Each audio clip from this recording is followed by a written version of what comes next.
आज ही Doubtnut app download करें। Doubtnut पर होगा अब आपके सभी मैथ्स, केमिस्ट्री, फिजिक्स और बायोलॉजी डाउट्स का सफाया।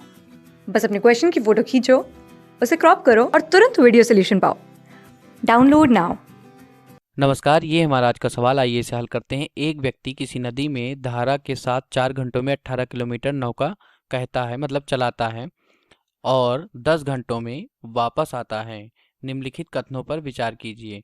धारा के विपरीत व्यक्ति की चाल 1.8 किलोमीटर प्रति घंटा है और दूसरा कहा गया ठहरे हुए पानी में व्यक्ति की चाल 3.15 किलोमीटर प्रति घंटा है और तीसरा कहा गया है कि धारा की चाल 1.35 किलोमीटर प्रति घंटा है। उपर्युक्त में से कौन से कथन सही हैं?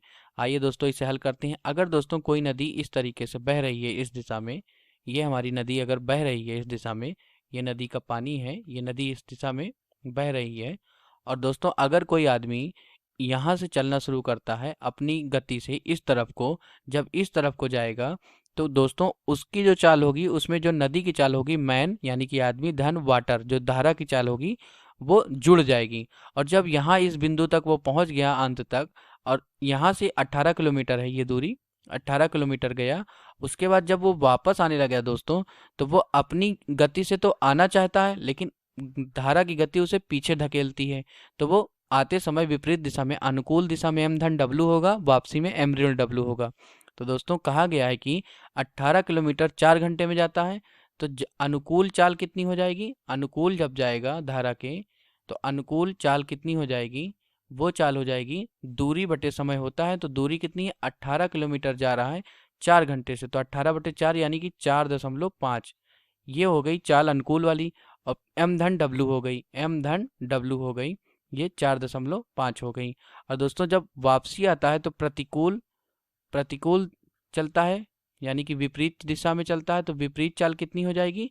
उसे कहेंगे m ऋण w।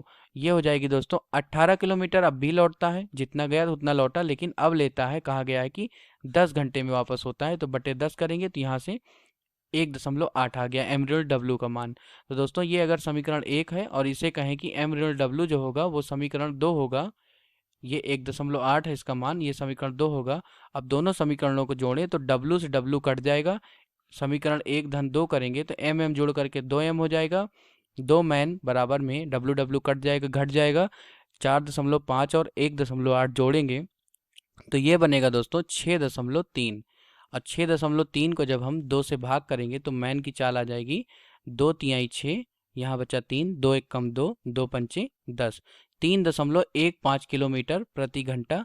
यह हो गई मैन की चाल। पहला कथन कहा गया कि धारा के विपरीत व्यक्ति की चाल इतनी है। पहले दूसरा कथन तो सही हो गया कि ठहरे हुए पानी में व्यक्ति की चाल इतनी है। और धारा के विपरीत कहा गया है व्यक्ति की चाल, धारा के विपरीत व्यक्ति की चाल क्या हो जाएगी? धारा के विपरीत में जो चाल होगी नाव की वो हो जाएगी m ऋण w, बराबर में दिया है 1.8। पहले तो हम w का मान निकाल लेंगे, तो m यहाँ पर रखेंगे 3.15 और ये 1.8 इसमें से घटेगा, बराबर में w हो जाएगा। तो w का मान कितना आ जाएगा दोस्तों? w हमारा आ जाएगा यानी कि वाटर की चाल, धारा की चाल, इसमें से जब घटेगा तो 5 में से 0 गए 5, फिर यहाँ बचा 1, 11 में से 8 गए 3, 2 में से 1 गया 1, 1.35 और ये 1.35 हो गई धारा की चाल। और कहा गया है कि विपरीत दिशा में उसकी चाल कितनी होगी?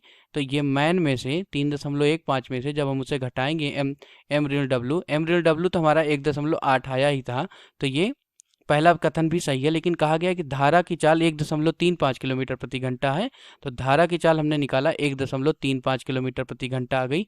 तीसरा कथन भी सही हो गया कि धारा की चाल 1.35 किलोमीटर प्रति घंटा है, ये भी सही हो गया। और कहा गया है कि आदमी की चाल जो है मैन की, व्यक्ति की, वो 3.15 है, ये दूसरे कथन में कहा गया था, ये भी सही हो गया। और 1.8 किलोमीटर प्रति घंटा m ऋण w धारा की विपरीत चाल, ये भी सही हो गया। तो दोस्तों 1, 2 और 3 तीनों विकल्प सही है। धन्यवाद। क्लास 6 से 12 से लेके नीट, IIT, जेईई मेंस और एडवांस के लेवल तक 10 मिलियन से ज्यादा स्टूडेंट्स का भरोसा।